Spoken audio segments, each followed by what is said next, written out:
Cette histoire commence le 25 mai 2024, quand des potes et moi avions loué un Airbnb pour fêter l'anniversaire de l'un d'entre nous. C'était un mas immense et un endroit rêvé pour fêter son anniversaire. À notre arrivée, une dame nous accueillit et nous fit visiter le mas en nous racontant son histoire. Un propriétaire cannibale ayant été récemment interné en psychiatrie à Marseille. Malgré ces informations très peu réjouissantes, la soirée se passa calmement, avec une bonne ambiance, malgré ses soupçons concernant le propriétaire. Vers 22h, l'enseigne s'alluma et un message audio commença, racontant que le cannibale s'était échappé dans la journée. Apprenant cette terrible nouvelle, mes amis et moi coururent vers l'entrée afin de récupérer nos clés pour pouvoir partir. Mais malheureusement, celle-ci avait disparu, comme la propriétaire. Nous nous retrouvîmes seuls dans le mas, puis d'un coup, plus rien, plus aucune lumière. Un homme masqué débarqua et courut derrière tout le monde. Par la suite, nous découvrirons des indices et c'est à ce moment-là que un escape game commença, version IRL avec un cannibale à nos trousses. Bilan de cette soirée, Clara, Vincent, Stan, Jade et Clément ont été tués. Seulement Simon, Yanis, Gabin et moi avons réussi à s'enfuir en résolvant tous les indices et en trouvant nos clés de voiture.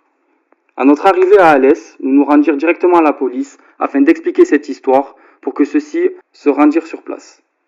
Finalement, ils le retrouvèrent, lui tirant une balle dans la jambe et par miracle retrouvèrent Violaine, qui était censée avoir été tuée par ce psychopathe.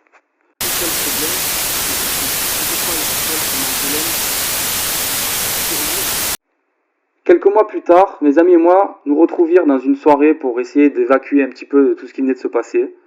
C'est alors que Violaine nous proposa un urbex dans une boîte. Rapidement, les souvenirs cauchemardesques ressurgirent et le cannibale réapparut. Une course contre la survie se lança encore une fois. Nous devions retrouver des indices, comprendre l'histoire et enfin trouver les clés pour pouvoir s'échapper. En réalité, le monstre n'était autre que le fils du cannibale.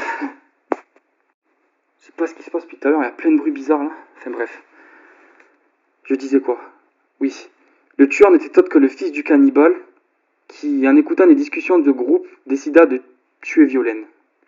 Simon, visionnant cette scène, décida de sauter sur le tueur. Malheureusement, il se faisait planter dans le cœur. Et bilan de cette soirée, Violaine et Simon. Dans un élan de courage, Gabin, Yanis et moi se jetèrent sur le cannibale, récupérant ainsi son couteau et le planta à 17 reprises.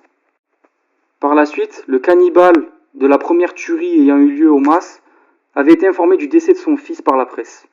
Il décida alors de jeter une malédiction sur les 3 survivants.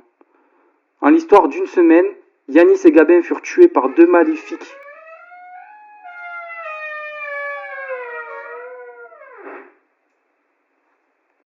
Je sais pas ce qui se passe, il y a plein de bruits bizarres là, j'ai l'impression que cette malédiction continue de...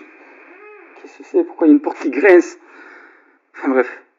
En l'histoire d'une semaine, Yanis et Gabin furent tués par 2 êtres maléfiques invoqués par ce cannibale. C'était un loup-garou et un... Comment pourrais-je appeler ça? Un chuchoteur, un wendigo, je ne sais pas. Étant le seul survivant, je décida, après plusieurs réflexions, de réaliser un rituel pour ramener mes amis à la vie. Information que j'avais pu lire dans le livre de ce taré quand on essayait de survivre chez lui. Mais problème, tout ne s'est pas passé comme prévu.